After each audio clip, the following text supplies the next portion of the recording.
Hello વિદ્યાર્થી મિત્રો, કેમ છો બધા ભાઈ? તો એવી આશા રાખું છું એકદમ મોજમાં હશો અને બહુ મસ્ત રીતે એક્ઝામની પ્રિપેરેશન કરી રહ્યા છો. તો દીકરાઓ, આજે એક સરસ મજાનું નાનકડું પણ ઇન્ટરેસ્ટિંગ ચેપ્ટર વિશે આપણે ચર્ચા કરવા માટે જઈ રહ્યા છીએ અને ચેપ્ટરનું નામ છે અહીંયા શ્વાસોચ્છ્વાસ અને વાયુઓનું વિનિમય. બરાબર, તો શ્વાસોચ્છ્વાસ અને વાયુઓના વિનિમય વિશે આજે અહીંયા ચર્ચા કરીશું. સરસ મજાનું ચેપ્ટર છે દીકરા, બરાબર છે. એની અંદર ઘણા બધા આપણે ટોપિક ભણવાના છીએ સરસ મજાના, જેમ કે શ્વસનાંગો છે, માનવ શ્વસન તંત્ર છે, બરાબર, શ્વાસોચ્છ્વાસની ક્રિયાવિધિ છે, શ્વસનનું કદ અને ક્ષમતા છે, વાયુઓની આપલે, વાયુઓનું વહન, ઓક્સિજનનું વહન, કાર્બન ડાયોક્સાઇડનું વહન, શ્વસનનું નિયમન, બરાબર. ત્યાર પછી શ્વસન તંત્રની અનિયમિતતાઓ છેલ્લો ટોપિક આપેલો છે. તો સરસ મજાના છે બેટા અહીંયા ટોપિક્સ, બરાબર, જેના વિશે આજે આપણે અહીંયા ચર્ચા કરીશું. ઠીક હે.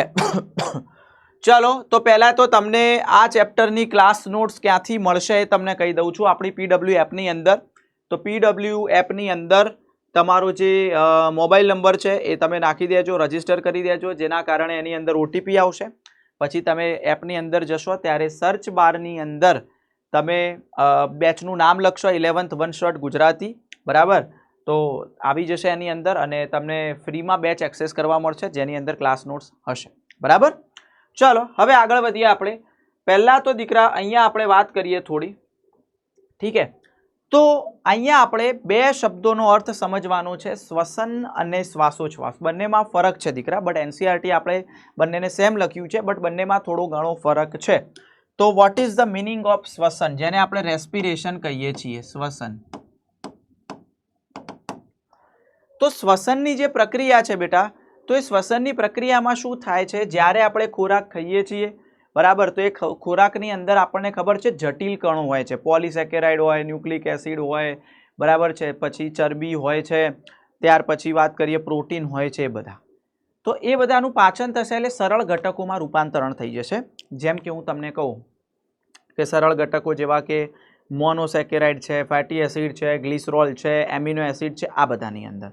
હવે બધાનું શું થશે બેટા? એબ્ઝોર્પ્શન થશે, શોષણ થઈ જશે. શોષણ થઈને પછી રુધિરમાં ભળશે, રુધિર એના કોષો સુધી પહોંચાડશે. એટલે કોષોની અંદર, ચલો આપણે સરળ ઘટકો આવી ગયા છે, એમાંનો એક સરળ ઘટક હું એક્ઝામ્પલ તરીકે લઉં છું, ગ્લુકોઝ. તો ધ્યાન આપજો, અહીંયા ગ્લુકોઝ આવ્યો છે, અહીંયા ધ્યાન આપજો. આ કોષ છે, આ શું છે દીકરા? કોષ, બરાબર. પહેલા કલર સેટ કરી દઈએ. ઓકે, હવે એની અંદર બેટા ગ્લુકોઝ આવ્યો છે. ચાલો આપણે અહીંયા જોઈએ, C6H12O6 ગ્લુકોઝ છે, બરાબર. એ ગ્લુકોઝ જ્યારે ઓક્સિજનની હાજરીમાં તૂટશે ત્યારે એમાંથી કાર્બન ડાયોક્સાઇડ, પાણી અને એટીપી સ્વરૂપે ઉર્જા ઉત્પન્ન થાય છે. તો આ ઉર્જા ઉત્પન્ન થવાની જે આખી ઘટના થઈ, જે ચક્ર સ્વરૂપે, એને આપણે શું કહીએ છીએ દીકરા? તો શ્વસન તરીકે ઓળખીએ છીએ. જ્યારે શ્વાસોચ્છ્વાસ તો સિમ્પલ જ છે, એકદમ સિમ્પલ છે. શ્વાસોચ્છ્વાસ કોને કહેવાય?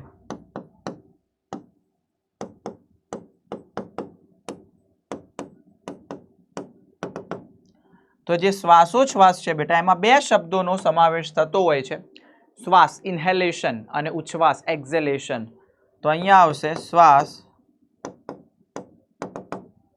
અને બીજું આવશે ઉચ્છ્વાસ.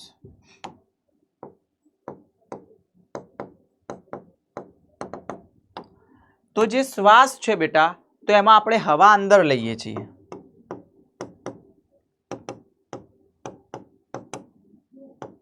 જ્યારે જે ઉચ્છ્વાસ છે તો એમાં આપણે હવા બહાર કાઢીએ છીએ. બસ, સિમ્પલ.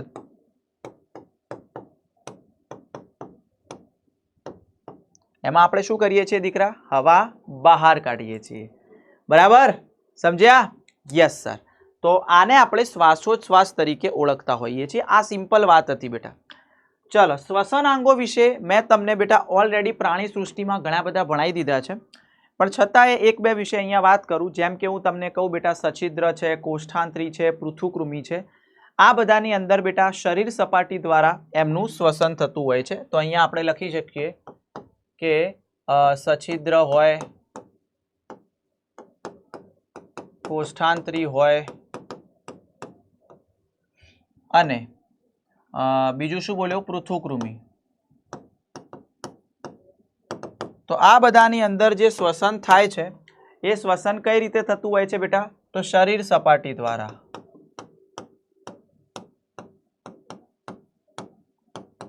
જ્યારે અળસિયાની અંદર આપણને ખબર છે બેટા ભીના ક્યુટિકલ વડે, એમની ત્વચા ઉપર ભીનું એક લેયર આવેલું હોય ક્યુટિકલનું, એના વડે શ્વસન થતું હોય.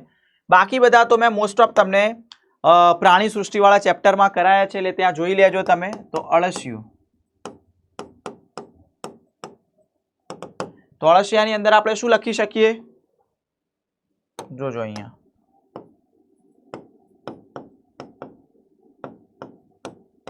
ક્યુટિકલ દ્વારા. સિમ્પલ છે.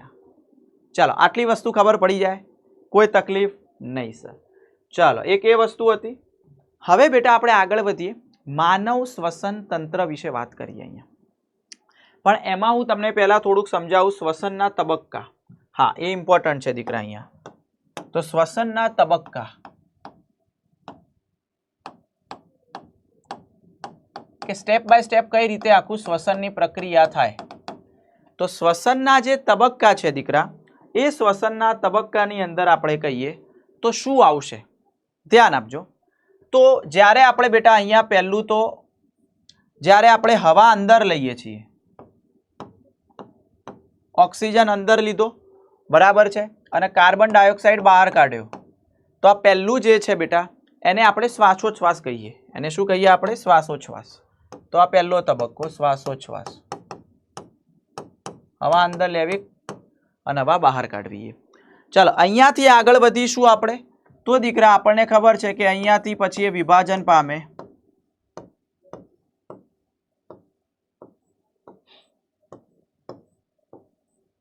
બરાબર છે? યસ. અને પછી આપણને ખ્યાલ છે કે આ રીતે વાયુ કોષ્ઠો હોય. બરાબર? યસ. અને પછી એના પછી રુધિર વાહિની હોય. તો CO2 અંદર જાય, અહીંયાથી O2 આમાં આવે. તો આ જે છે બેટા એક્સચેન્જ થાય છે. તો આને આપણે શું કહીએ છીએ બેટા? બાહ્ય શ્વસન. કારણ કે હજુ બહારની બાજુ થાય છે, વાયુઓની આપ-લે. તો આને શું કહેવાય? વાયુઓની આપ-લે.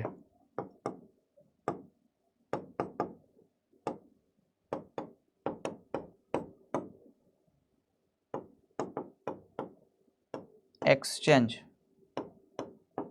Of gases. બરાબર? એટલે કે આને આપણે કહી શકીએ બાહ્ય શ્વસન. આને આપણે શું કહી શકીએ બેટા? બાહ્ય શ્વસન કહેવાય એને. સમજ્યા? Yes sir. હવે જે આ રુધિર વાહિની છે, રુધિર વાહિની પછી એનું આગળ વહન કરશે. બરાબર? તો એને આપણે શું કહીશું? તો એને કહેવાય બેટા વાયુઓનું વહન, ટ્રાન્સપોર્ટ ઓફ ગેસીસ.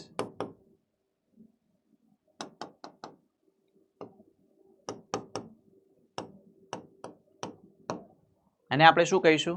વાયુઓનું વહન, ટ્રાન્સપોર્ટ ઓફ ગેસીસ. બરાબર છે? ઠીક હે?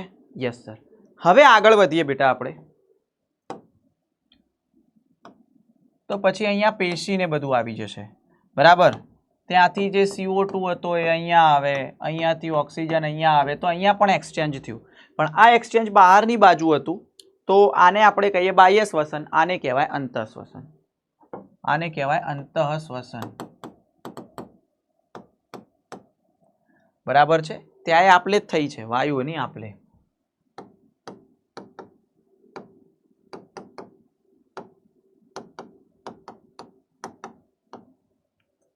વાયુઓની આપલે.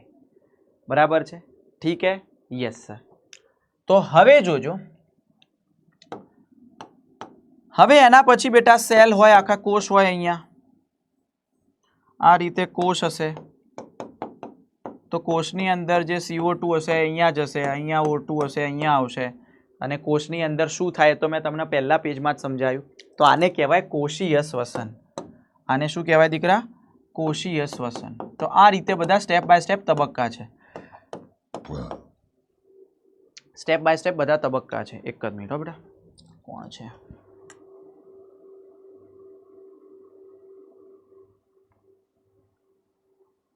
One minute.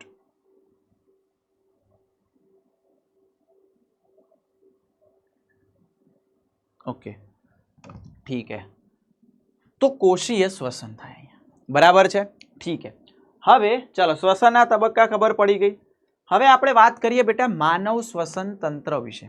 मोस्ट इम्पोर्टન્ટ टॉपिक है दीकरा मानव श्वसन तंत्र। जो आ जे वन शॉट है तमारा माटे बेस्ट साबित थशे। तमे ज्यारे रिविजन करी रह्या छो बहु मस्त रीते सारामां सारो वन शॉट कही शकाय तमारा माटे आ।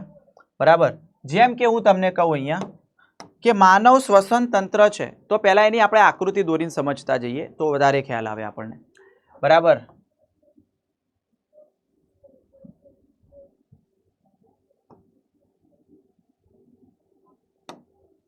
जोजो भाई अहींया हूँ जे वात करूँ छुं ए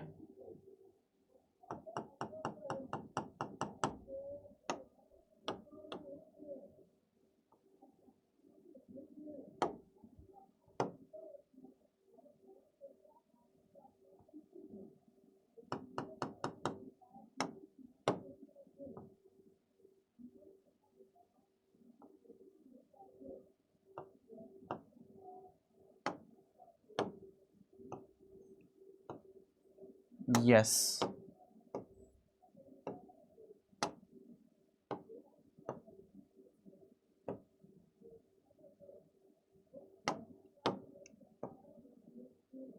चलो आ रीते आगळ बे भागमां विभाजित थाय।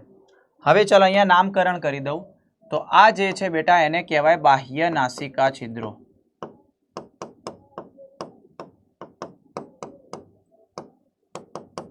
यस, आने दीकरा कहेवाय नासिका गुहा। आने कहेवाय सखत ताळवुं जे बंनेने अलग करे। मुख गुहा अने नासिका गुहा ने अलग करे एटले आ छे मुख गुहा अने बंने भेगा थईने बनावे कंठनळी। ठीक है, बंने भेगा थईने कंठनळी बनावे। एमां आ भाग छे एने कहेवाय श्वासनळी अने आ छे अन्ननळी। अन्ननळी विषे तो आपणे वात नथी करवानी कारण के आपणे श्वसन तंत्र विषे वात करीए छीए। हवे बेटा आ जग्या उपर तमे जोशो तो श्वासनळी उपर बेटा एक आखुं ढांकण जेवी रचना आवेली होय जेने घाटी ढांकण कहेवाय छे। ज्यारे आपणे खोराक गळीए त्यारे आ ढांकण बंध थई जाय એટલે खोराक श्वासनळीमां आवे नहीं।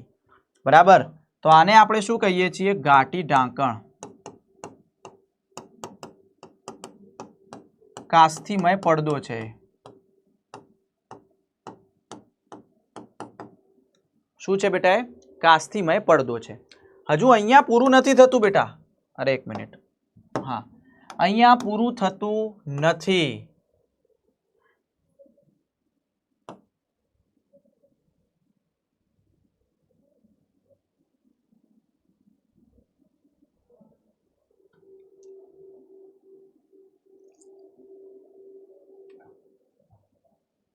Okay done.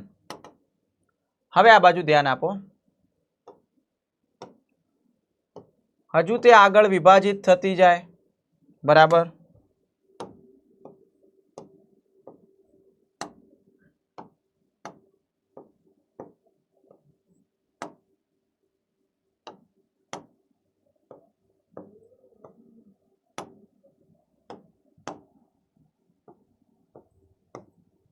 આ રીતે વિભાજિત થતી જાય। જેમ કે આ છે બેટા પ્રાથમિક શ્વાસ વાહિની,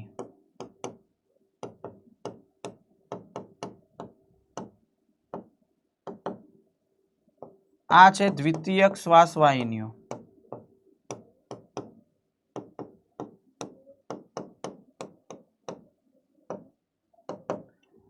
બરાબર। પછી આ છે તૃતીયક શ્વાસ વાહિનીઓ,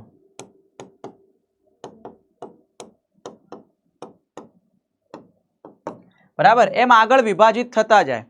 पछी आ प्राथमिक श्वास वाहिका,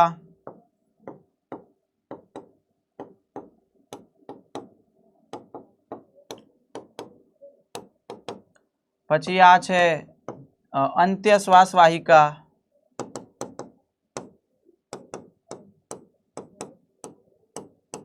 ठीक है। यस, हजू पण आगळ विभाजित थतुं जशे। वायुकोष्ठीय नलिका कहेवाय आने।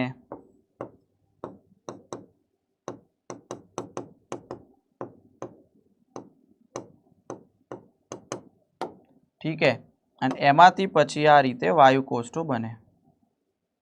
એમાંથી શું થાય બેટા? આ રીતે વાયુ કોષ્ઠો બનતા હોય છે. બરાબર, ઠીક હે, ડન સર. હવે આ બાજુ ધ્યાન આપજો દીકરા. હવે આ બાજુ ધ્યાન આપજો. આના ઉપર બેટા અપૂર્ણ કાસ્થિમય કડી પણ આવેલી હોય છે, વીંટળાયેલી હોય આ રીતે, એના રક્ષણ માટે, તૂટી ના જાય ને એટલા માટે.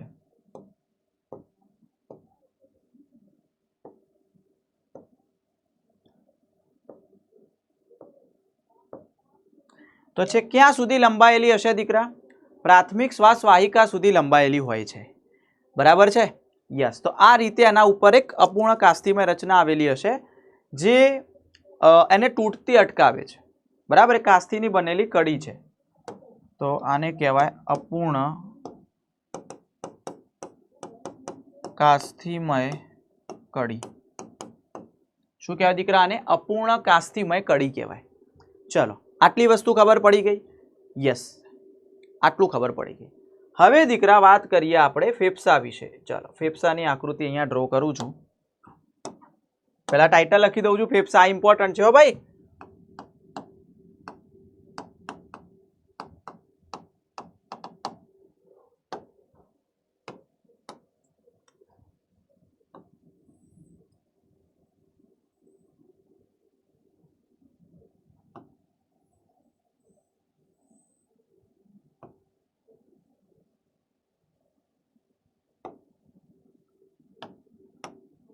ચાલો, આ બાજુ ધ્યાન.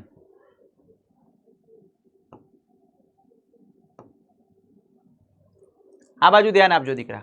આ બાજુ ધ્યાન. આ જમણું ફેફસું છે.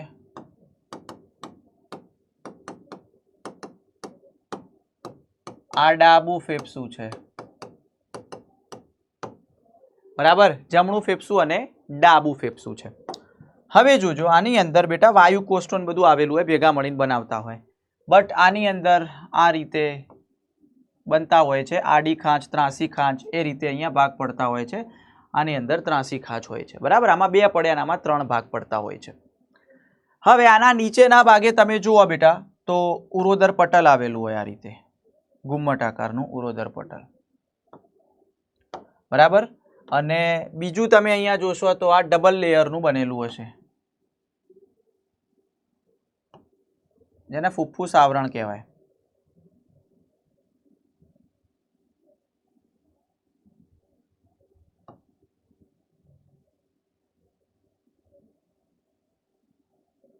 અને એની અંદર ફુફ્ફુસ આવરણ જળ ભરેલું હોય. ચલો, નામ નિર્દેશન કરી લઉં. આ છે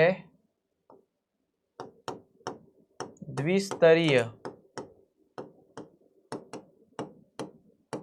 ફુફ્ફુસ આવરણ. શું છે બેટા? એ દ્વિસ્તરીય ફુફ્ફુસ આવરણ.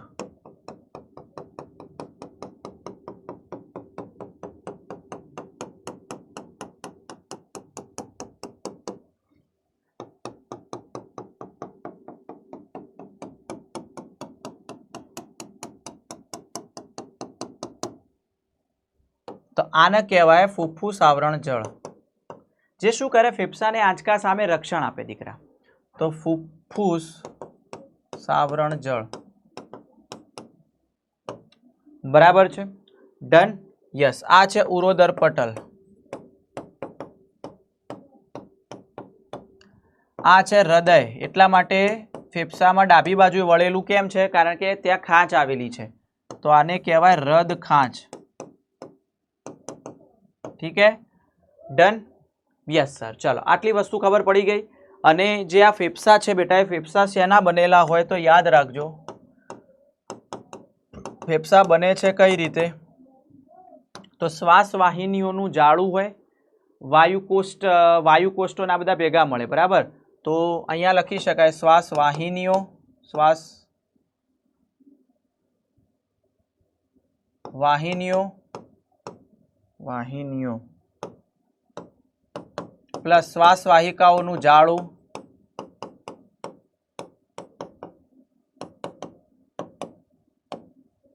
અને પ્લસ શું કહેવાય? વાયુ કોષ્ઠો ભેગા મળીને. ફેફસા બનાવે, બરાબર। વાયુ કોષ્ઠોની રચના તમને ખબર છે, નાના ફુગ્ગા જેવી રચના છે બેટા, જેનું કામ શું છે, વાયુઓનું વિનિમય કરવાનું, એટલે કે સપાટી વિસ્તાર વધારે, જેથી વધુમાં વધુ વાયુનું વિનિમય થાય, બરાબર। ચલો, એક આ વસ્તુ ક્લિયર થઈ જાય તો ફેફસા વિશે પણ તમને આવડી જશે। Yes sir. ત્યાર પછી બેટા એક વસ્તુ તમને ખબર હોવી જોઈએ કે આપણી ઉરસીય ગુહા છે, બરાબર, જોજો અહીંયા ખાસ, ઉરસીય ગુહા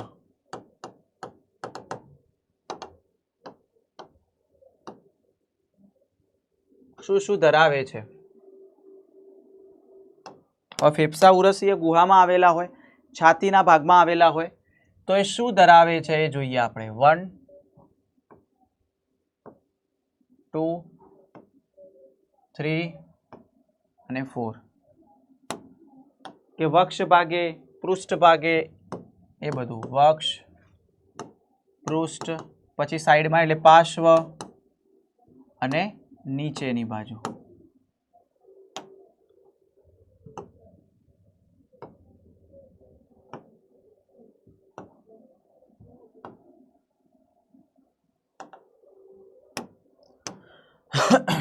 चलो, वक्ष बाजू शू है? उरोस्थी है, पातळू चपटू अस्थि एक्जेक्ट वच्चे छातीना भागे छे ए, तो एने कहेवाय उरोस्थी।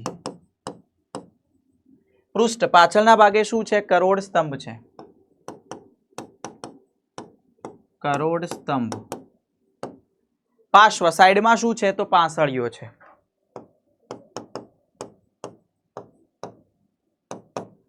नीचेनी बाजुए शू छे? तो हमणां ज दोरी थी आकृति, उरोदर पटल। आ घुम्मट आकारनुं होय हो, याद राखजो, डोम शेप। केवुं हशे दीकरा? घुम्मट आकारनुं उरोदर पटल हशे। हवे आ त्रण भेगा मळी अने पासળી पिंजर बनावे, याद राखजो भाई, पूछायेलो छे आ प्रश्न। आ त्रण भेगा मळी अने शुं बनावशे? तो पासળી पिंजर बनावे, रिबकेज। शुं बनावे? पासળી पिंजर। एक ज मिनिट बेटा, एक ज मिनिट।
चलो, सॉरी बेटा, सॉरी, एक अर्जंट हतुं, मारे मेसेज सेंड करवानो हतो।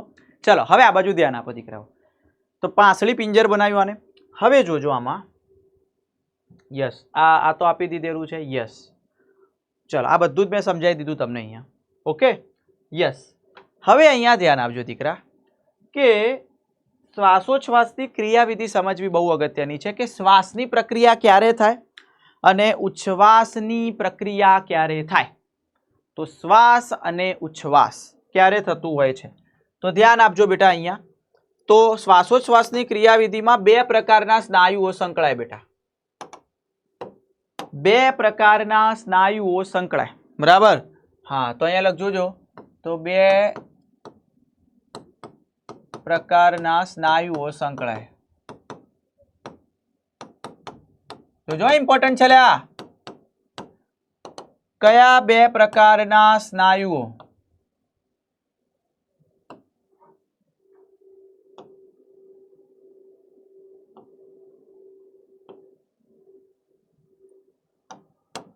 જોજો અહીંયા ખાસ ધ્યાન આપજો. ઓકે, જોજો બે પ્રકારના સ્નાયુ કયા? એક છે ઉરોદર પટલના સ્નાયુઓ અને બીજા નંબરે આવે છે દીકરા આંતરપાસળી સ્નાયુઓ, ઇન્ટરકોસ્ટલ્સ મસલ. બરાબર, તો ઉરોદર પટલના સ્નાયુઓ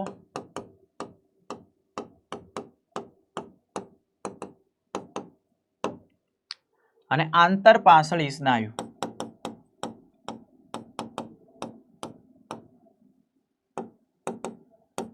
ઉરોદર પટલના સ્નાયુ તો એક જ ટાઈપના હોય, પણ આંતરપાસળી સ્નાયુ દીકરા બે ટાઈપના હોય છે. કેટલા ટાઈપના હોય છે?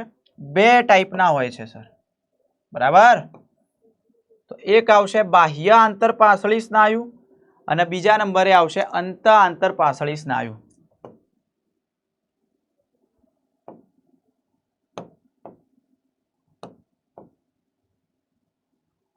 ચલો, એક આવશે બાહ્ય આંતરપાસળી સ્નાયુ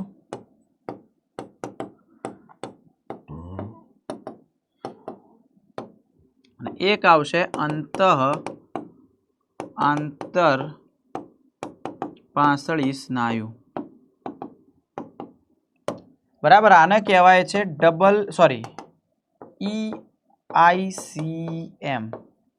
આને કહેવાય IICM. બરાબર, EICM અને IICM. બરાબર છે, યસ. હવે જોજો, તો બાહ્ય આંતરપાસળી સ્નાયુ અને અંત આંતરપાસળી સ્નાયુ. બટ જ્યારે આપણે નોર્મલ શ્વાસોશ્વાસ કરીએ એટલે કે એમાં ઉરોદર પટલના સ્નાયુ અને બાહ્ય આંતરપાસળી સ્નાયુઓ જ સંકળાય. બે પ્રકારના સ્નાયુઓ જ સંકળાતા હોય છે. બરાબર, પણ અંત આંતરપાસળી સ્નાયુ અને આપણા પેટના સ્નાયુ ક્યારે સંકળાશે? જ્યારે આપણે વધારે દોડ્યા હોય, ડોગેશભાઈ પાછળ પડ્યા હોય, શ્વાસોશ્વાસનો દર વધી ગયો હોય ત્યારે. સમજી ગયા? ડન? Yes sir. તો ચાલો, આટલી વસ્તુ ખબર પડી. હવે પહેલા હું શ્વાસની પ્રક્રિયા તમને સમજાવું અને જેવી તમને જો શ્વાસની પ્રક્રિયા આવડી જાય તો આપોઆપ તમને ઉચ્છ્વાસની પ્રક્રિયા આવડી જ જશે. બરાબર, તો અહીંયા ધ્યાન આપજો. શ્વાસ, તો શ્વાસ ક્યારે લઈએ આપણે? ક્યારે અંદર હવા આવે? તો હંમેશા હવા વધુ દબાણથી ઓછા દબાણ તરફ ગતિ કરે, એટલે કે વાતાવરણનું દબાણ વધુ હોય અને ફેફસાનું દબાણ ઓછું હોય. ફેફસાનું અંદરનું દબાણ એને આંતરફુફ્ફુસીય દબાણ કહેવાય. બરાબર,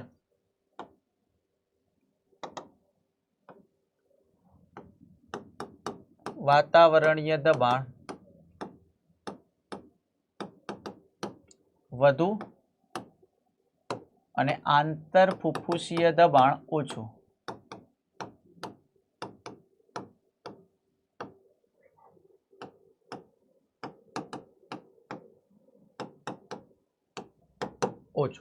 બરાબર, વાતાવરણીય દબાણ વધુ અને આંતરફુફ્ફુસીય દબાણ ઓછું હોય. બરાબર, એટલે જે હવા છે એ બહારથી અંદર તરફ ગતિ કરે. બટ ક્યારે કરશે એમાં પણ ઘણા બધા સંકળાયેલા છે. તો જે સ્નાયુઓ છે એનું શિથિલન થશે. એમાં બે પ્રકારના સ્નાયુઓ તમે જોજો, અહીંયા બે પ્રકારના સ્નાયુ. હવે તમે એક વસ્તુ વિચારો કે જે વાતાવરણનું દબાણ વધુ, ફેફસાનું દબાણ ઓછું હોય, તો એના કારણે શું થાય? કદ બદલાય. તમને ખબર છે પી ચલે છે 1/v વ્યસ્ત પ્રમાણમાં હોય, તો ઉરસીય ગુહાનું કદ વધે, જેના કારણે ફેફસાનું કદ પણ વધે છે. જોજો,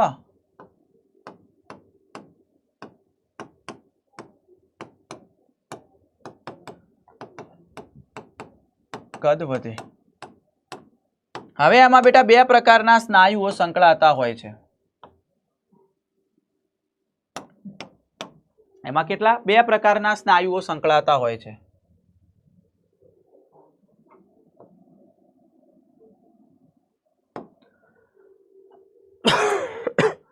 એક આવશે ઉરોદર પટલના સ્નાયુ, મેં જેમ હમણાં કહ્યું એ.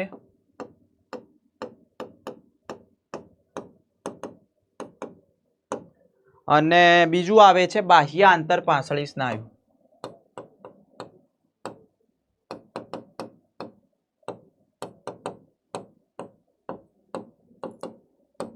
અને બીજું શું આવશે?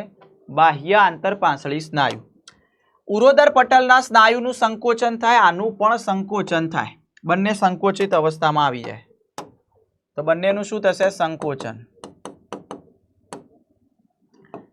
ઉરોદર પટલના સ્નાયુનું સંકોચન થાય એટલે ઉરોદર પટલ શું કરે ખબર છે? એ નીચે જાય. આમ હોય ને ગુમ્મટ આકારનું પછી સપાટ થાય તો એ શું થશે બેટા? ગુમ્મટ આકારમાંથી સપાટ થાય, સંકોચન થાય એટલે. અહીંયા આપણે દોરીને જ બતાવું ને કે આ રીતે ગુમ્મટ આકાર હતો, એમાંથી પછી ફ્લેટ થઈ ગયું, એમાંથી શું થઈ ગયું? એ ફ્લેટ થઈ ગયું, સપાટ થઈ ગયું. બરાબર, સંકોચન થાય. હવે તો ઉરોદર પટલના સ્નાયુનું સંકોચન થશે એટલે નીચે આવ્યું, નીચે આવશે એટલે ફેફસાને ખેંચીને લાવશે, એટલે ફેફસાનું આ રીતે કદ વધશે, આ રીતે. એટલે અગ્ર પશ્વ કદ વધ્યું એનું. બરાબર, અગ્ર પશ્વ કદ વધ્યું એનું. બરાબર, તો ઉરસીય ગુહા અને ફેફસાનું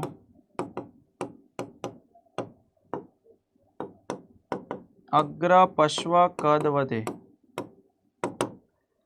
બરાબર, અગ્ર પશ્વ કદ વધે. ઠીક હે? Yes sir. જેના કારણે શું થશે? એનું કદ વધ્યું એટલે દબાણ ઘટે. દબાણ ઘટે તો જે હવા છે એ હવા અંદર આવે.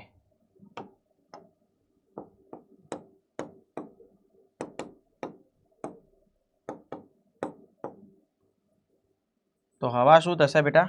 અંદર આવશે. આવું નવું વસ્તુ આ બાજુ થશે. બાહ્ય આંતરપાસળી સ્નાયુનું સંકોચન થાય તો ઉરસીય ગુહાનું આ રીતે કદ વધે. બરાબર, વક્ષ પૃષ્ઠ અથવા પૃષ્ઠવક્ષ કહી શકાય. તો અહીંયા લખી શકાય કે ઉરસીય ગુહા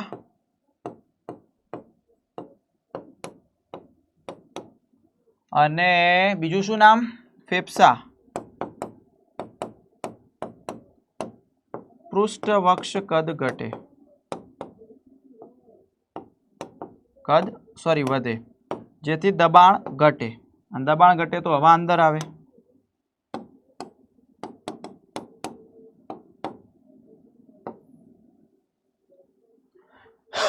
દબાણ ઘટે તો હવા અંદર આવે. સમજી ગયા? ડન હાજી? યસ. ચાલો બેટા, આટલી વસ્તુ ખબર પડી ગઈ. ઓકે, તો આ રીતે શ્વાસ લઈએ આપણે. હવે એક્ઝેક્ટ આનાથી ઓપોઝિટ થશે તો એને આપણે ઉચ્છ્વાસ કહીશું. જોજો આ બધું બદલું જો હવે.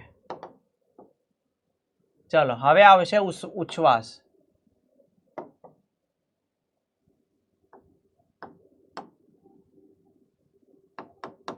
ઉચ્છ્વાસ તો આ વધુની જગ્યાએ ઓછું, ઓછુંની જગ્યાએ વધુ. તો અહીંયા ઓછું આવશે, અહીંયા વધુ આવશે. ઠીક હે? ડન. ઉરસીય ગુહા ફેફસાનું કદ વધેની જગ્યાએ ઘટે. ઓકે. ઉરોદર પટલના સ્નાયુનું સંકોચનની જગ્યાએ શિથિલન થાય. આમાં પણ સંકોચનની જગ્યાએ શિથિલન થાય.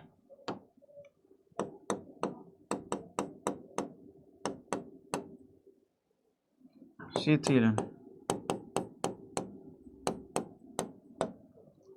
બરાબર, તો ઉરસીય ગુહા અને ફેફસાનું અગ્ર પશ્વ કદ વધેની જગ્યાએ ઘટે આવે. અહીંયા વધેની જગ્યાએ ઘટે. જો ભાઈ ઓપોઝિટ થાય બધું જ, એક આવડે એટલે બીજું આવડી જાય. તો દબાણ વધેની ઘટેની જગ્યાએ વધે આવશે.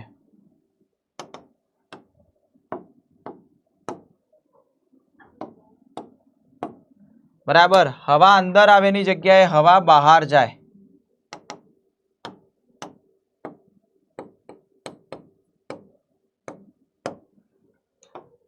અને અહીંયા ઊંધું થઈ જશે. સપાટ હતું એની જગ્યાએ ડોમ શેપ થઈ જાય. ચાલો પૂરું. આટલી વસ્તુ સમજાય વાલા? હે, હતું ને સિમ્પલ? આ યસ સર. ચાલો, તો શ્વાસોચ્છ્વાસની પ્રક્રિયા અહીંયા પૂરી. જો તમે ઉરોદર પટલ નીચું આવે પહેલા ઉપર જાય. પાણી પી લઉં. ચાલો, અહીંયા સુધી ખબર પડી હોય તો થમ્સ અપ આપી દેજો વાલા. ઓકે,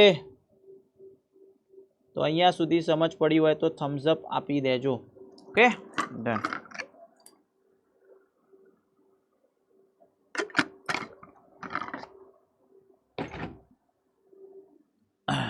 હવે આ બાજુ ધ્યાન આપો. જો શ્વસનનું કદ અને ક્ષમતા એની વ્યાખ્યાઓને બધું તો આપણે જ્યારે રેગ્યુલર લેક્ચર હતા આપણા મૂકેલા પણ છે આપણે એના ઉપર, તો મેં એની વ્યાખ્યાઓ ને બધું મસ્ત રીતે સમજાયેલું છે. આજે આપણે વાત કરીએ એનું કેટલું હોય કદ, કેટલા ml હોય, બરાબર. બાકી વ્યાખ્યાઓ તો ડાયરેક્ટ તમને સમજાવું, એ લખવા નથી રહેતું, કદ ને બધું લખીશ, બરાબર. હા, તો અહીંયા પહેલું આપણે ટાઇટલ લખીએ છીએ શ્વસનનું કદ.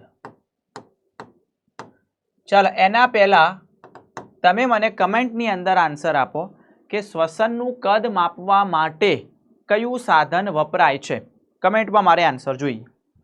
તો શ્વસનના બેટા અહીંયા ટોટલ 4 કદ છે.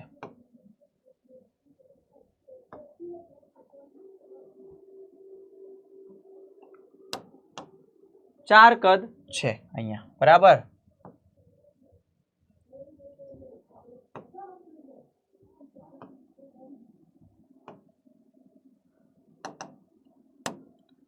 તો કયા 4 કદ છે દીકરા? અહીંયા ખાસ ધ્યાન આપજો. પહેલા નંબરે આવશે ટીવી, ટાઇડલ વોલ્યુમ. બીજા નંબરે આવશે આઈઆરવી, એટલે કે ઇન્સ્પાયરેટરી રિઝર્વ વોલ્યુમ.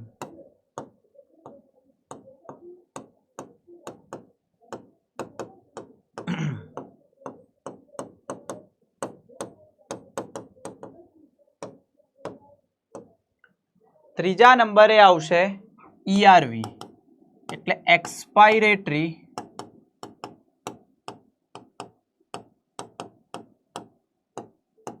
Reserve volume. ચોથા નંબરે આવે છે આરવી, એટલે રેસિડ્યુઅલ વોલ્યુમ.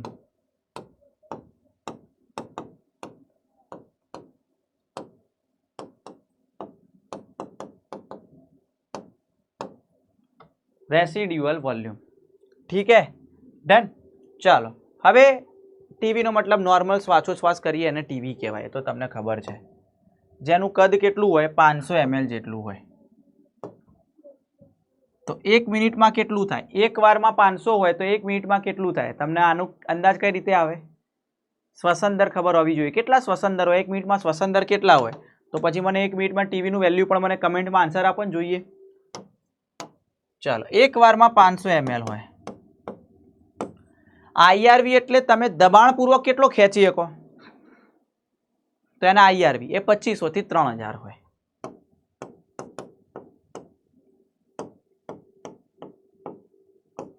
ઈઆરવી એટલે દબાણપૂર્વક કેટલો બહાર કાઢી શકો, તો 1000 થી 1100 હોય. અને આરવી એટલે તમે દબાણપૂર્વક બહાર કાઢો તો એ ફેફસામાં બાકી રહેતી હવાનું કદ એ 1100 થી 1200, જે ક્યારે બહાર નહીં નીકળતી. જો બહાર નીકળે તો શું થાય? ફેફસા વચ્ચે ચોંટી જાય, પણ બહાર નહીં નીકળતી, એટલે રિઝર્વ રાખેલી છે. સ્પાયરોમીટર આનું નહીં માપી શકતું. મેં જવાબ આપી દીધો. સ્પાયરોમીટર 1100 થી 1200 ml. સમજી ગયા? તો શ્વસનનું કદ અને કદ ખબર પડી. હવે કદ આવડે તો એના ઉપરથી ક્ષમતા આવડે. એ 5 પ્રકારની હોય. સોરી.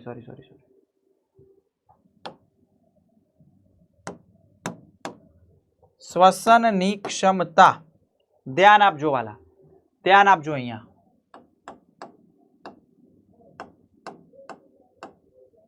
5 પ્રકારની હોય. સિમ્પલ જ છે આ, કદ ઉપરથી જ આવે.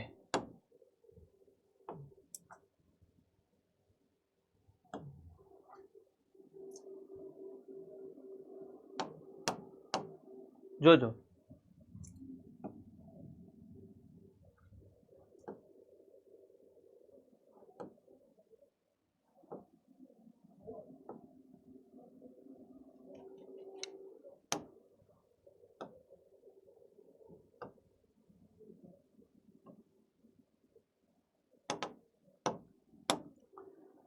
એક છે બેટા આઈસી, ઇન્સ્પાયરેટરી કેપેસિટી.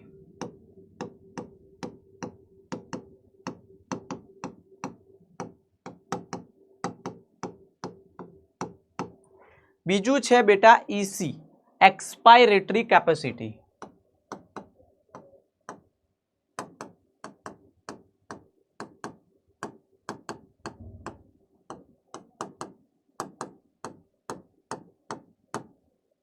પછી ત્રીજા નંબરે આવે છે એફઆરસી, ફંક્શનલ રેસિડ્યુઅલ કેપેસિટી.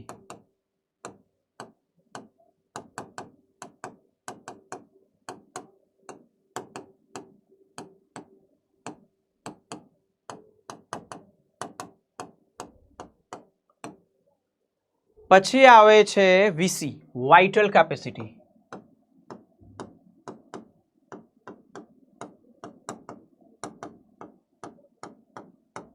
અને પછી આવે ટીએલસી, ટોટલ લંગ કેપેસિટી. સિમ્પલ છે આ. આઈસી નો મતલબ ટીવી ને આઈઆરવી ભેગા કરો એટલે તમે નોર્મલની સાથે સાથે દબાણપૂર્વક કેટલું લઈ શકો એને કહેવાય આઈસી. સરવાળો અહીંયા હું નથી કરતો, તમારે જાતે કરવાનો છે કે ટીવી નો 500 હોય અને આઈઆરવી ના 25 3000 એટલે કે આઈસી કેટલું મળે. તો સિમ્પલ છે વાલા. ચલો તો અહીંયા લઈ શકાય ટીવી પ્લસ આઈઆરવી. એસી માં ટીવી ને ઈઆરવી લઈ લો, દબાણપૂર્વક સામાન્ય કેટલું બાર ને દબાણપૂર્વક કેટલું બાર.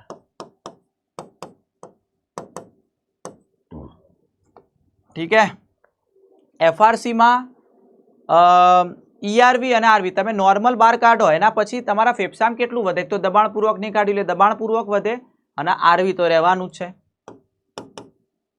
તો ઈઆરવી અને આરવી. વાઇટલ કેપેસિટીનો મતલબ 3 3 લેવા, ટીવી, આઈઆરવી અને ઈઆરવી.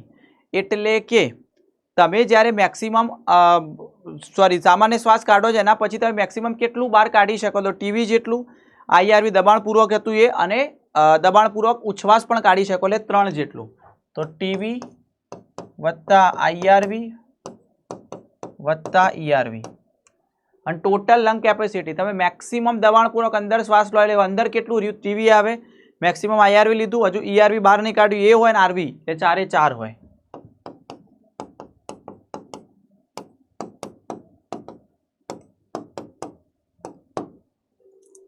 સમજ્યા? ડન છે?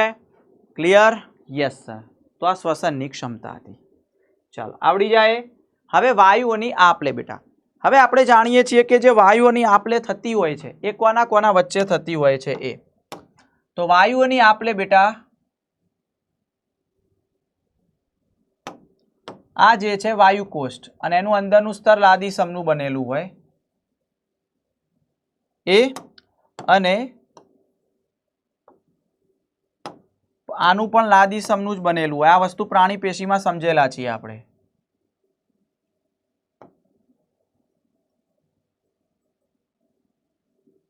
બરાબર છે? યસ.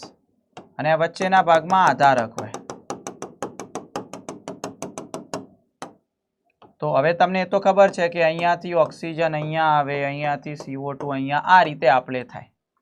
એટલે અહીંયા 3 સ્તર ટોટલ છે. એક તો વાયુકોષ્ઠનું લાદીસમ અધિચ્છદ,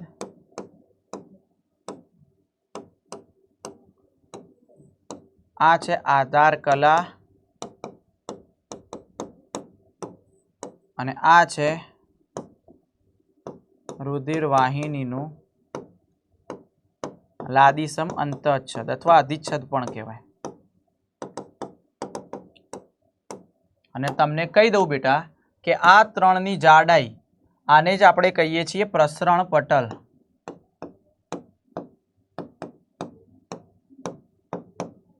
એની જાડાઈ કેટલી હોય? 1 મિલીમીટર કરતા ઓછી જાડાઈ. એની જાડાઈ 1 મિલીમીટર કરતા પણ ઓછી હોય છે. સમજી ગયા? ડન? Yes sir. તો આ રીતે વાયુઓની આપલે થતી હોય. વાયુઓની આપલે ઉપર બેટા અસર કરતા પરિબળોમાં એક તો જાડાઈ ઓછી હોવી જોઈએ, ત્યાર પછી શું હતું, એક તો દ્રાવ્યતા, હા એ પણ લખી દઉં કે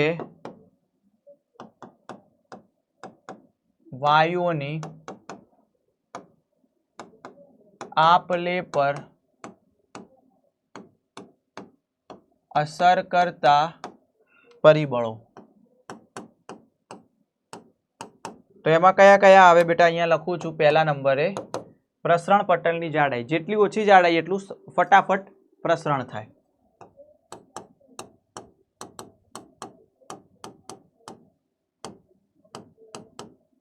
બીજું વાયુઓની દ્રાવ્યતા. યાદ રાખજો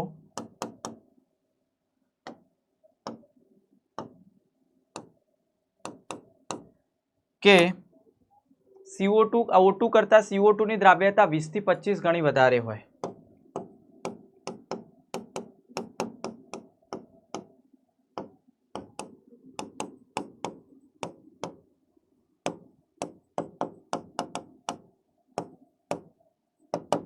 વીસ થી 25 ગણી વધુ હોય. અને ત્રીજા નંબરે આવે છે બેટા આંશિક દબાણ.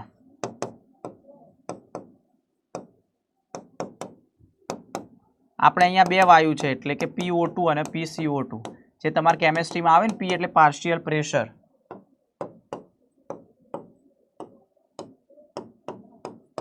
આ પણ અસર કરતા હોય છે. ઠીક હે, ડન. હવે હું તમને સમજાવું બેટા અહીંયા આંશિક દબાણ કેટલું હોય છે. જેમ કે આપણે આકૃતિ દોરીને સમજવાનો પ્રયત્ન કરીએ. ચલો, આ હૃદય છે,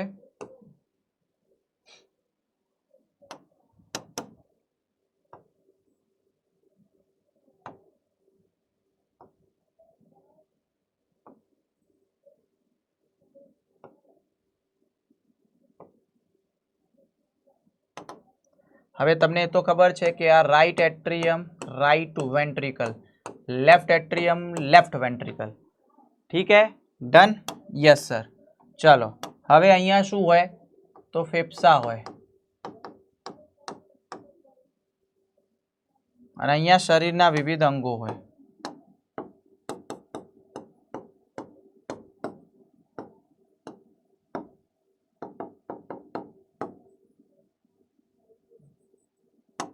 ચાલો ભાઈ, ફેફસામાંથી ઓક્સિજન યુક્ત અહીંયા આવે, ત્યાંથી અહીંયા જાય, ત્યાંથી પછી અહીંયા આવે, ત્યાંથી આ જગ્યાએ જાય, ત્યાંથી આ જગ્યાએ, અને પછી પાછું ફેફસામાં જાય.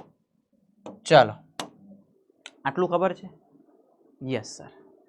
હવે જ્યારે આ ફેફસા છે એ ફેફસામાં બેટા PO2 અને PCO2 કેટલું હોય તો ફેફસાની અંદર એટલે કે વાયુ કોષ્ઠની અંદર દીકરા, જો પહેલા તો વાતાવરણમાં કેટલું હોય તો સૌથી વધુ ઓક્સિજનનું હોય છે દીકરા.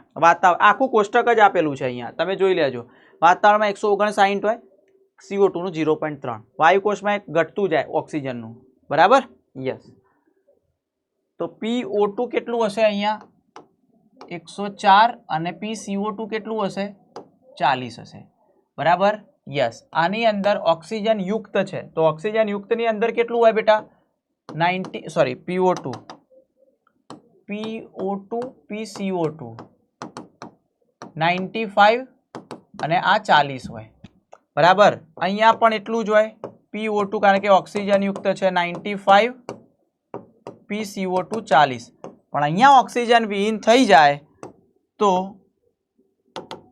PO2 ઘટી જાય 40 અને PCO2 વધી જાય 45. અહીંયા પણ PCO2 થઈ જાય 45 અને PO2 થઈ જાય 40. સમજી ગયા? હવે એ તો ખબર છે ને ભાઈ, અહીંયાથી અહીંયા કોણ વહન કરે એ તો બધું દેહ જળ પરિવહનમાં સમજાવીશ તમને, જો કે ડિટેલમાં, કે અહીંયાથી ફુફ્ફુસીય ધમની લઈને આવે, મહાધમની લઈ જાય, એ બધું તો ખબર છે. વાતાવરણમાં તમને ખ્યાલ હોવું જોઈએ કે વાતાવરણમાં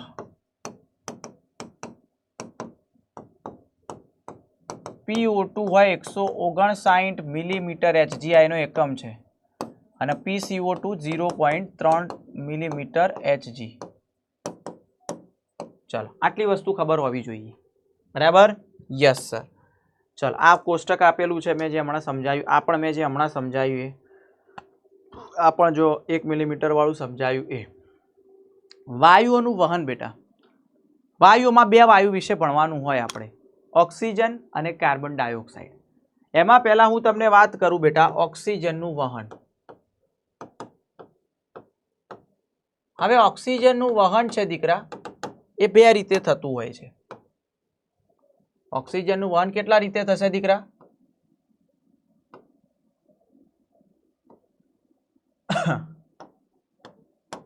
બે રીતે થતું. અરે યાર કોણ છે? એક જ મિનિટ.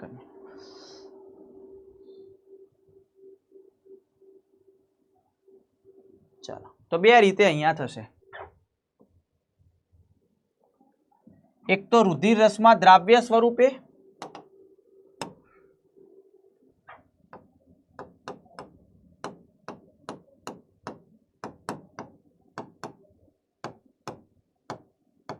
અને બીજું રક્તકણો દ્વારા.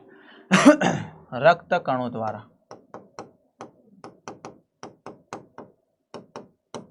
કે HB સ્વરૂપે.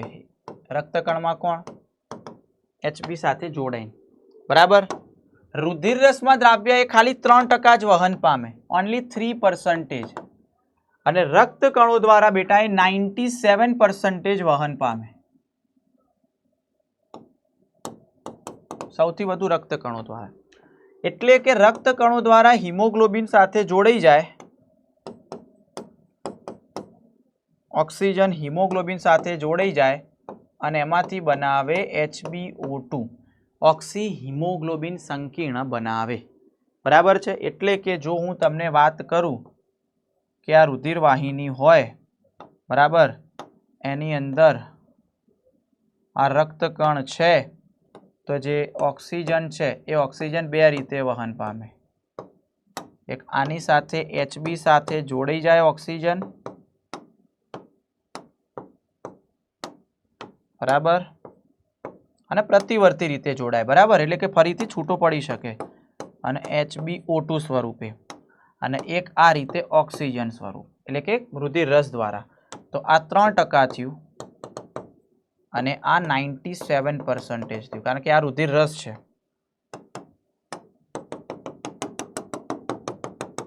આ રુધિર રસ દ્વારા. સમજી ગયા? ડન? Yes sir. હવે બીજો તો તમને બેટા અર્થ ખબર જ હશે કે એક શું હતું યાર, હા, એક HB 4 O2 નું વહન કરે. ઠીક હે. પછી 100 ml રુધિરમાં 15 ગ્રામ HB હોય. કેટલું હોય? 15 ગ્રામ. આપણે કહેતા 15% લોહી છે ને, એ વસ્તુ છે. તો 15 ગ્રામ HB હોય. ઠીક હે? ડન? Yes sir. તો 15 ગ્રામ HB હોય. ચાલો એના પછી યસ, આટલું જ આમાં તો છે. અને બીજી એક વસ્તુ પણ યાદ રાખવાનું કે 100 ml O2 યુક્ત રુધિર 5 ml O2 પેશીને પહોંચાડે. કોને પહોંચાડે દીકરા? તો પેશીઓને પહોંચાડે. બરાબર છે? સમજ્યા? Yes sir.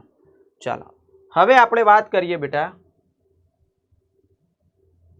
કે જે ઓક્સિજન વિયોજન વક્ર છે એ આ રીતે સિગ્મોઇડ આકારનો ઓક્સિજન વિયોજન વક્ર મળે છે. કેવો આકાર છે બેટા? સિગ્મોઇડ, એસ આકાર.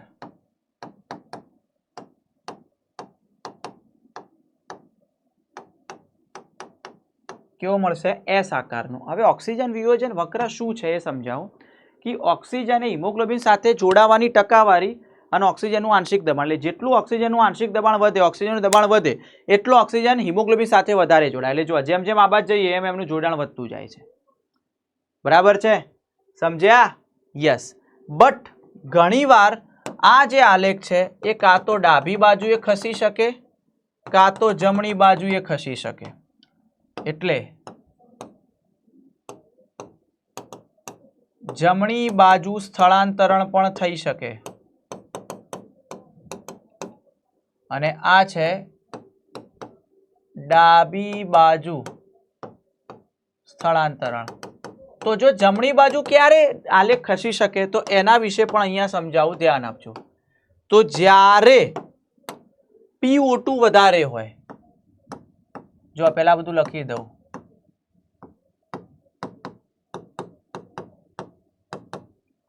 યાદ રાખજો, જ્યારે ઓક્સિજનનું આંશિક દબાણ વધુ હોય અને આ ઓછું હોય,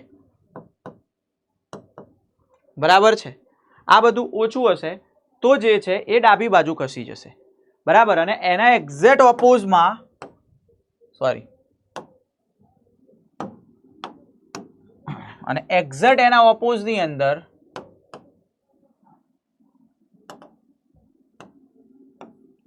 ઊંધું થઈ જશે અહીંયા.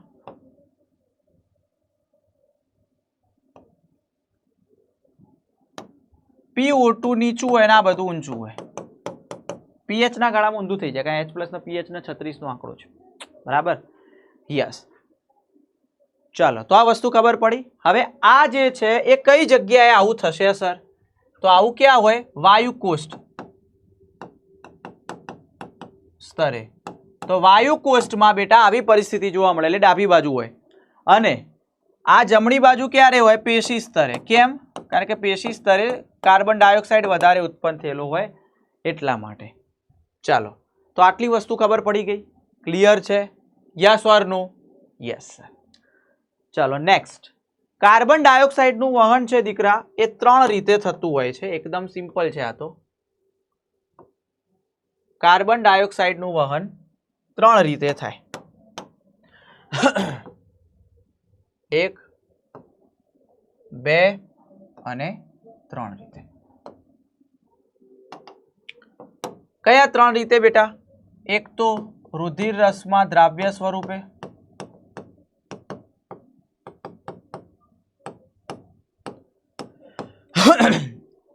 બીજા નંબરે આવશે રક્તકણો દ્વારા, અને ત્રીજા નંબરે આવશે બાયકાર્બોનેટ દ્વારા.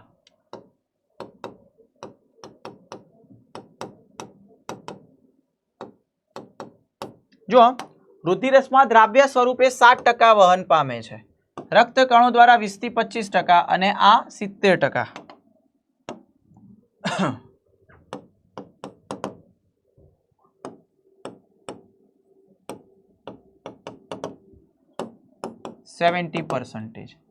એટલે બાયકાર્બોનેટ સ્વરૂપ એટલે તમને ખબર પડી ને, HCO3- બરાબર, બાયકાર્બોનેટ સ્વરૂપે.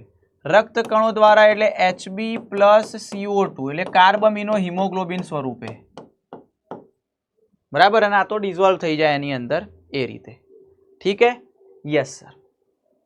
બીજી વસ્તુ બેટા, જ્યારે આ રીતે બનતું હોય છે, બરાબર, હવે તમને એ બતાવું કે રક્તકણોમાં Ca એટલે કે કાર્બનિક એનહાઇડ્રેઝ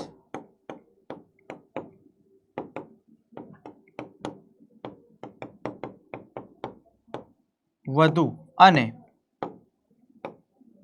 રુધિર રસમાં ઓછો હોય.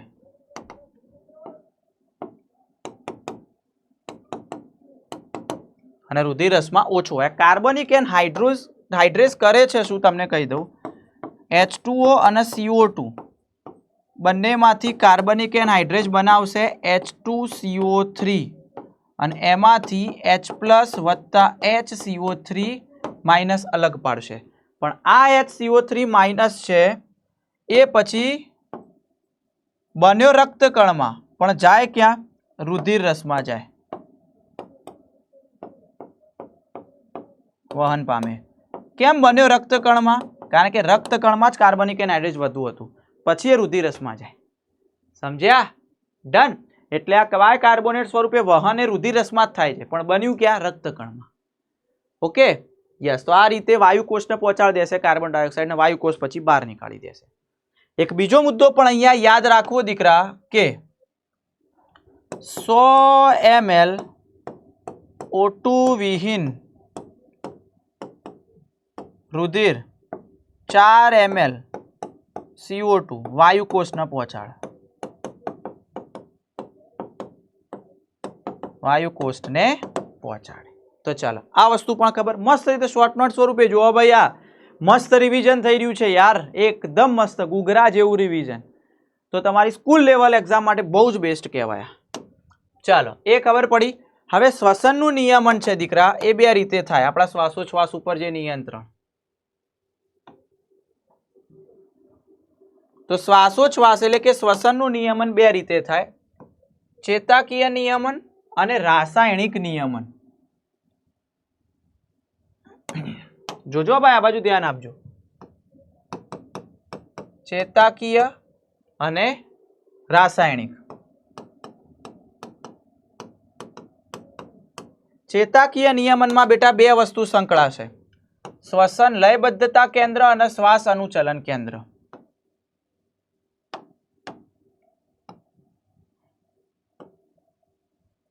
અને આની અંદર બેટા રસાયણ સંવેદી વિસ્તારો સંકળાય.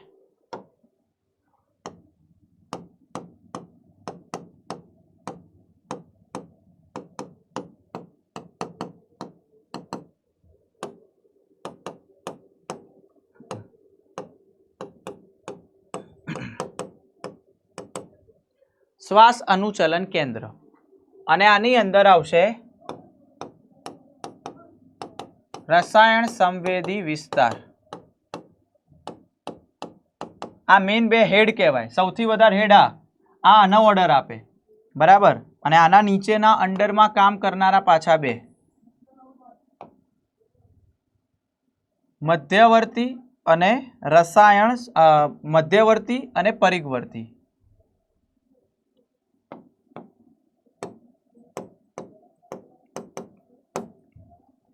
રસાયણ સંવેદી અને પરિઘવર્તી રસાયણ સંવેદી. બરાબર. આ પરિઘવર્તી રસાયણ સંવેદીની અંદર પાછું બે આવે, મહાધમની કમાન અને ગ્રીવાધમની કમાન.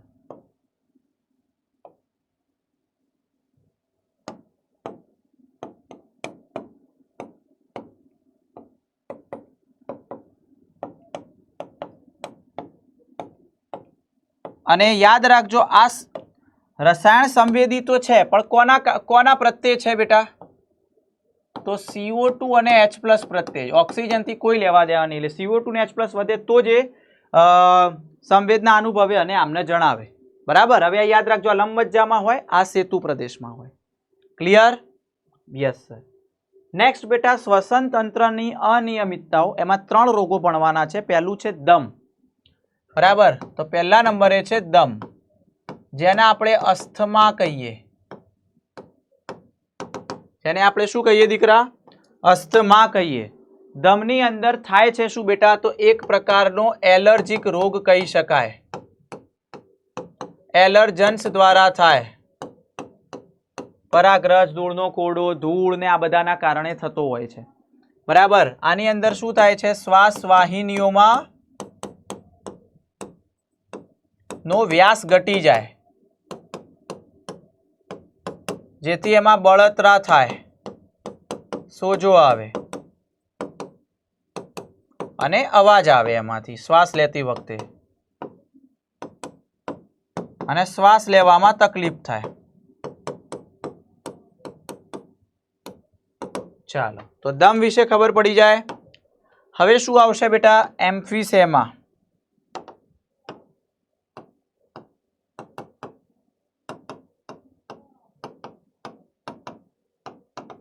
એમ્ફીસેમા.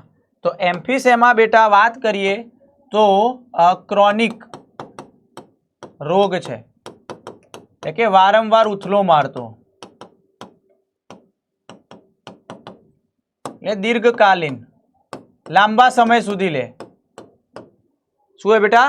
લાંબા સમય સુધી રહેતો રોગ છે. ત્યાર પછી ધૂમ્રપાનને કારણે આ થાય ભાઈ, બીડી સિગરેટ. અને વાયુ કોષ્ઠોની દિવાલ નુકસાન પામે. વાયુ કોષ્ઠોની દિવાલ નુકસાન પામે.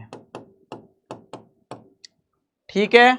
ચાલો, હવે ત્રીજા નંબરે છેલ્લે આવશે બેટા વ્યાવસાયિક શ્વસન તંત્રની અનિયમિતતાઓ.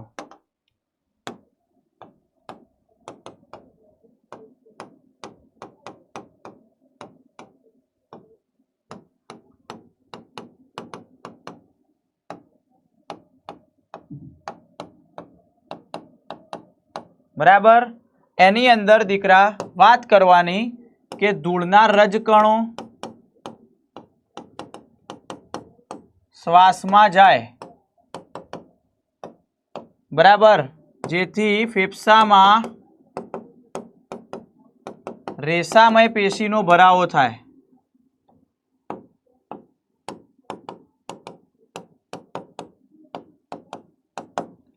બરાબર છે? ક્લિયર? તો આમાં આપણે કહી શકીએ એસ્બેસ્ટોસિસ, એટલે કે એસ્બેસ્ટોસ જો અંદર જાય તો સિલિકોસિસ એટલે સિલિકા, જેથી મુખ પર માસ્ક પહેરવું.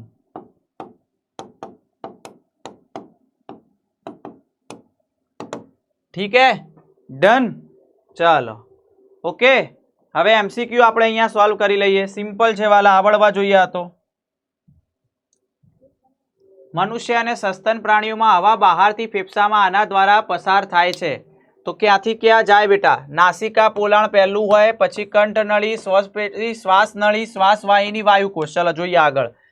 પહેલા સ્વર પેટી ના આવે, બરાબર. કંઠનળી સાચું, સ્વર પેટી, શ્વાસનળી, સૂક્ષ્મ શ્વાસવાહિકા, વાયુકોષ સાચું છે. નાસિકા પોલાણ, સ્વર પેટી નહીં, કંઠનળી આવે, શ્વાસનળી આવે, શ્વાસવાહિની, શ્વાસવાહિકા, વાયુકોષ. ઓકે, સ્વર પેટી વાળું નહીં. ઓકે, તો ગયું કંઠનળી, સ્વર પેટી. ઓકે, શ્વાસનળી, પછી હા શ્વાસનળી, પછી શ્વાસવાહિની, પછી સૂક્ષ્મ શ્વાસવાહિકા. ઓકે, તો અહીંયા બે વસ્તુ થાય છે. શ્વાસનળી પછી શ્વાસવાહિની આવે. હા હા હા હા હા હા, સૂક્ષ્મ શ્વાસવાહિકા લઈ લઈએ તો પછી ઓપ્શન આ લેવાય, બરાબર. યસ, કારણ કે આમાં તો ડાયરેક્ટ સૂક્ષ્મ શ્વાસવાહિકા આપેલું છે, તો અહીંયા આપણે આ રીતે લઈ શકીએ. ઠીક હે, ચલો નેક્સ્ટ. સાચું વિધાન પસંદ કરો. બાહ્ય નાસિકા છિદ્રોથી કંઠનળી દ્વારા નાસિકા કોટરમાં ખુલે. બાહ્ય નાસિકા કેન્દ્ર નાસિકા કોટરમાં. હેડ ગપ્પુ. કંઠનળી સ્વરપેટી પ્રદેશ દ્વારા શ્વાસનળીમાં ખુલે છે. કંઠનળી સ્વરપેટી પ્રદેશ દ્વારા શ્વાસનળીમાં નહીં, ઓનલી શ્વાસનળી નહીં. કંઠનળી ફક્ત હવા માટેનો માર્ગ. ખોટી વાત. ગળવાની ક્રિયા વખતે શ્વાસ દ્વારા ઝાડા બિનસ્થિતિસ્થાપક કાસ્તીમાં પડતા ઢંકાલો, જેને ઘાટી ઢાંકણ, ઓકે ઢાંકણ કહેવાય છે. ઓકે, પાતળા શ્વાસ દ્વારા આવે, જાડા નહીં. બિન સ્થિતિસ્થાપક નહીં, સ્થિતિસ્થાપક. એટલે આ પણ ખોટું જ છે. જાડા બિન સ્થિતિસ્થાપક નહીં. આ શું કે કંઠનળી સ્વરપેટી પ્રદેશ દ્વારા, કંઠનળી સ્વરપેટી પ્રદેશ દ્વારા શ્વાસનળીમાં, હા હા સોરી શ્વાસનળીમાં ખુલે યાર. યસ, આ લઈ શકાય. યસ, કારણ કે સ્વરપેટી પછી આગળ શ્વાસનળી અંદર બે, આપણે શ્વાસનળીમાં ખુલે તો ખરું જ ડેફિનેટલી. તો બી ઓપ્શન લઈ શકાય આમાં. ચલો, ફેફસા છાતીના પોલાણમાં આવેલા છે, જે પૃષ્ઠભાગે ખાલી જગ્યા દ્વારા. તો પૃષ્ઠભાગે કરોડ સ્તંભ આવે. યસ, બરાબર. બીમાં ના આવે, એમાં આવે. વક્ષ ભાગે આગળ ઉરોસ્તી આવે, એટલે આગળ ઉરોસ્તી આવે, એટલે આ તો ખોટું થઈ જ ગયું. ઉરોસ્તી આવે, ઉરોસ્તી. યસ. પાર્શ્વ બાજુ પાંસળીઓ, સીમાં પાંસળીઓ આવે. ચલો આ ના આવે, એટલે આ એ ખોટું. ઓકે, જવાબ આ સાચો. અને ડી દ્વારા નીચેની બાજુ, એટલે હમણાં જ મેં કીધું તું ઓપ્શન આ આવે. સ્વર યંત્રને સ્વરપેટી તરીકે પણ ઓળખવામાં આવે. સાચી વાત. તે એક અસ્થિમય પેટી છે. અસ્થિ ને કાસ્થિમય પેટી આવે. કાસ્થિ, ખોટું. તો અહીંયા એ સાચું છે અને આર ખોટું છે. તો ઓપ્શન શું આવે દીકરા? સી ઓપ્શન આવશે. બરાબર છે. ચાલો નેક્સ્ટ. ઉરસમાં ફેફસાની અંતસ્થ ગોઠવણી એવી હોય કે એના કદમાં કોઈ પણ ફેરફાર ખાલી જગ્યામાં જોવા મળે. ચાલો હોમવર્કમાં આપું છું. આનો જવાબ તમારે કમેન્ટમાં કહેવાનો છે મને. નેક્સ્ટ. મનુષ્યમાં ડાબા ફેફસામાં કેટલા લોબ્સ હોય બેટા? ડાબું ફેફસું, તો ડાબા ફેફસાની અંદર આ બાજુ મેં બતાવ્યા હતા તો બે ખંડ હોય. બરાબર, મેં આકૃતિ દોરી હતી. Yes sir. Next question. આપેલ રચના તેના કાર્ય સાથે ખોટી રીતે ક્યાં જોડવામાં આવેલી છે? ફુફ્ફુસ આવરણ પર ફેફસાની સપાટી પર ઘર્ષણ ઘટાડે. સાચી વાત. બરાબર, ખોટી રીતે પૂછ્યું છે. કાર્ટિલેજિનિયસ રિંગ્સ શ્વસન માર્ગને આધાર આપે. યસ, એટલે કે કાસ્તિમય કડી. ગાંઠી ડાકળ અન્નનળીમાં મુખને ટાંકે. હેડ અન્નનળી તોડી હોય. બ્રેકિયલ શ્વસન જાલરો દ્વારા. ઠીક હે. યસ, ગાંઠી ડાકળ અન્નનળીના મુખને નહીં, શ્વસનળીના મુખને ટાંકે. સામાન્ય ઉચ્છ્વાસની ક્રિયાવિધિના સંદર્ભમાં નીચેનામાંથી શું સાચું છે ભાઈ? ચલો આ પણ હોમવર્કમાં આપું છું ભાઈ. જવાબ આપી દેજો આનો. આ લોજિકલ ક્વેશ્ચન છે. લોજિક વાપરજો, આવડી જશે. નેક્સ્ટ. નીચેનામાંથી કયું વિધાન શ્વસન માટે સાચું? વાતાવરણ એવા અંદર દાખલ થાય જેને શ્વાસ અને વાયુકોષમાંથી એવા બહાર મુક્ત થાય જેને ઉચ્છ્વાસ. સાચી વાત. તે પલ્મોનરી વેન્ટિલેશન તરીકે પણ ઓળખાય છે. યસ. O2 મુક્ત હવા અંદર લેવામાં આવે છે. હે બરાબર. O2 શ્વસન માટે O2 મુક્ત હવા અંદર લેવામાં આવે છે. O2 યુક્ત હવા આવે. સોરી અહીંયા યુક્ત. બરાબર. હા યસ, O2 યુક્ત આવે તો સાચું કહેવાય અહીંયા. યસ, તો આપેલ તમામ આવે. O2 મુક્ત લખ્યું છે, બરાબર, એટલે ના થાય. ચલો ભાઈ, હવે આ તો આવડવું જોઈએ. અહીંયા કોણ મોટું છે કોણ નાનું, તો એ પણ હોમવર્કમાં આપું છું વાલા. ઓકે, ચાલો. ખોટું વિધાન. સામાન્યમાં શ્વસન દર 12 થી 16 મિનિટ પર મિનિટ હોય છે. યસ. સ્વર યંત્ર કાસ્તીમય પેટી છે, જે અવાજ પણ બંધ કરી તેને સ્વર પેટી કહેવાય. ઉરસમાં ફેફસાની અંતર મોટી હોય છે. ઉરસી કોઈના કદમાં થતો કોઈ પણ ફેફસામાં મળતો નથી, નહીં થાય છે. આવે ખોટું. કંટાળ એવાને ખોરાકનો સામાન્ય એમાં સાચી વાત. એટલે ખોટું પૂછ્યું છે તો ઓપ્શન સી આવશે. શું આવશે દીકરા? Option C. ફટાફટ સોલ્વ થઈ જાય લે આ. ચાલો વિધાનો વાંચો. તો શ્વાસોચ્છ્વાસ એ સામાન્ય રીતે શ્વસન કહી શકીએ આપણે. આમ અલગ છે પણ સામાન્ય બુકમાં કીધું છે. સ્પાયરોમીટર એ ફેફસાની ક્લિનિકલ મૂલ્યાંકનમાં મદદ કરે, સાચી વાત. તો બંને સાચા છે ભાઈ. સ્પાયરોમીટર મદદ કરે જ છે. નેક્સ્ટ, વાયુ કોષ્ટમાં O2 અને CO2 નું આંશિક દબાણ. વાયુ કોષ્ટમાં O2 નું 40 ના હોય, O2 નું 95 ના હોય, O2 159 ના હોય, O2 104 હોય અને PCO2 40 હોય. Yes, option D. નીચેના વિધાનો વાંચો ને સાચું પસંદ કરો. વાયુઓના મિશ્રણમાં કોઈ વિશેષ વાયુની દબાણમાં ભાગીદારીને આંશિક દબાણ કહે છે. યસ, સાચી વાત. જેમ કે ઓક્સિજનનું હોય તો એને ઓક્સિજનનું આંશિક દબાણ. જલીય સંધિપાદો મૃદુકાય શ્વસન નલિકામાં શ્વસન ધરાવે છે. સાચી વાત. શ્વાસ નલિકામાં અને જલીય સંધિપાદો અને મૃદુકાયો શ્વાસ નલિકામાં. નહીં, બધામાં ના આવે. ખોટી વાત, ખોટી વાત. બધામાં ના, અલગ અલગ હોય. તો બંને ખોટા એવું ના કહી શકાય. એક સાચું છે અને બીજું ખોટું છે એવું કહી શકાય. યસ, ચલો ભાઈ, ડન. નેક્સ્ટ, ચલો નીચે કયું વિધાન CO2 ના આંશિક દબાણ માટે સાચું છે? ચલો હોમવર્ક આપું છું, આવડવું જોઈએ.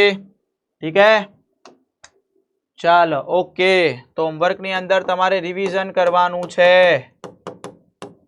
અને નોટ્સ લખવાની છે. ભૂલતા નહીં હો. શોર્ટ નોટ્સ મસ્ત રીતે બનાવડાવી છે મેં. તો આજે આપણું ચેપ્ટર પૂરું. શ્વાસોચ્છ્વાસ અને વાયુઓનું વિનિમય. ઠીક હે, ડન. ચાલો, ખૂબ મજા આવી દીકરા આજના સેશનની અંદર. તો મસ્ત રીતે શોર્ટ આપણું હતું, શોર્ટ નોટ્સ બની ગઈ. મસ્ત ચેપ્ટર હતું, નાનકડું. સરસ રીતે રિવિઝન થઈ ગયું. તો બેટા લોડ અને સ્ટ્રેસ લેતા નહીં, ફેમિલી સાથે ટાઈમ સ્પેન્ડ કરતા રહેજો, જેના કારણે લોડ અને સ્ટ્રેસ ઓછો આવે. તો ભાઈ જાગતા રહેજો, સતર્ક રહેજો, વાંચતા રહેજો, લખતા રહેજો, ભણતા રહેજો. તો રિઝલ્ટ ડેફિનેટલી 100% આવતું રહેશે. અહીંયા સુધી રાખીએ છીએ. ખૂબ મજા આવી આજના લેક્ચરમાં. તો ખૂબ ખૂબ આભાર એન્ડ બાય બાય.